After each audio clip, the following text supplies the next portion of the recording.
আমাদের সকল সংস্কারের মূল উদ্দেশ্য এদেশের মানুষের অর্থনৈতিক মুক্তি, এদেশের সমৃদ্ধি, এদেশের সকল মানুষের যেন গণতান্ত্রিক সকল অধিকার সংরক্ষিত হয়, সেটাই হচ্ছে আমাদের ৩১ দফার মূল উদ্দেশ্য।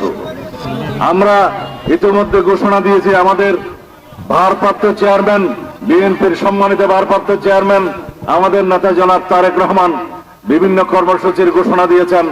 তার মধ্যে একটি হচ্ছে আমরা সকল কৃষকের জন্য একটি কৃষি কার্ড প্রদান করব ইনশাআল্লাহ।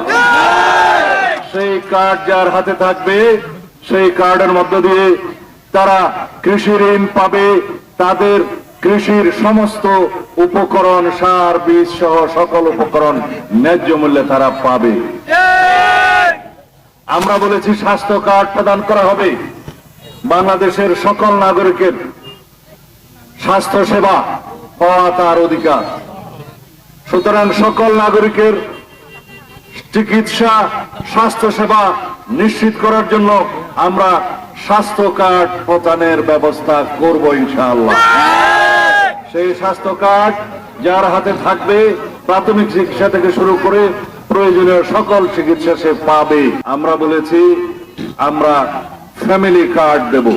ফ্যামিলি মানে পরিবার, পরিবারের যিনি মহিলা থাকবেন, মুরব্বী, তার হাতে তার নামে সেই কার্ডটা থাকবে।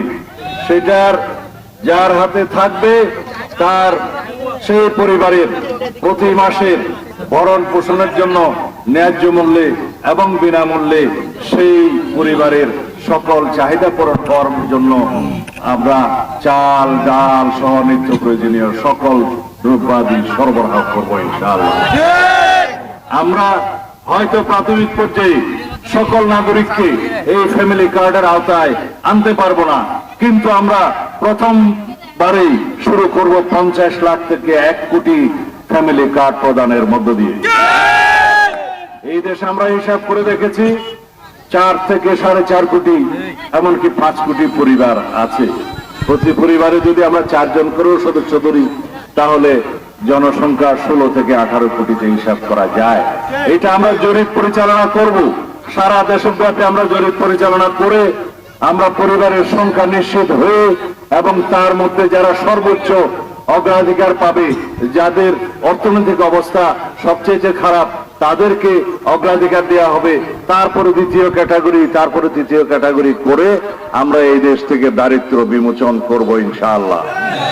যদি দারিদ্র বিমোচন হয়, তাদের ছেলেমেয়েরা শিক্ষিত হবে, শিক্ষা গ্রহণ করবে, তারা দেশের সম্পদ হবে, আর দেশের বোঝা হবে না কেউ।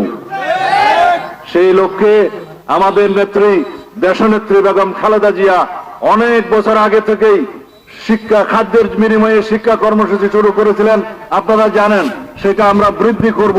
কোন পরিবারের কোন ছেলে মেয়েরা আর স্কুলে না যেয়ে থাকবে না ইনশাআল্লাহ। তারা স্কুলে যাবে, মাদ্রাসায় যাবে, উচ্চ শিক্ষায় যাবে, প্রয়োজন মতো তারা ভোকেশনাল কারিগরি শিক্ষা নেবে। সবাই তো আর মাস্টার ডিগ্রি পাস করতে পারে না। যারা যেই পর্যায়ে শিক্ষিত হবে তাদেরকে যেন বেকার না থাকতে হয়, সেজন্য আমরা ব্যবস্থা গ্রহণ করব ইনশাআল্লাহ। আমরা আরো ঘোষণা দিয়েছি যে যারা শিক্ষিত বেকার আজকে চাকরি পায় না, তাদের জন্য কর্মসংস্থান করা হবে।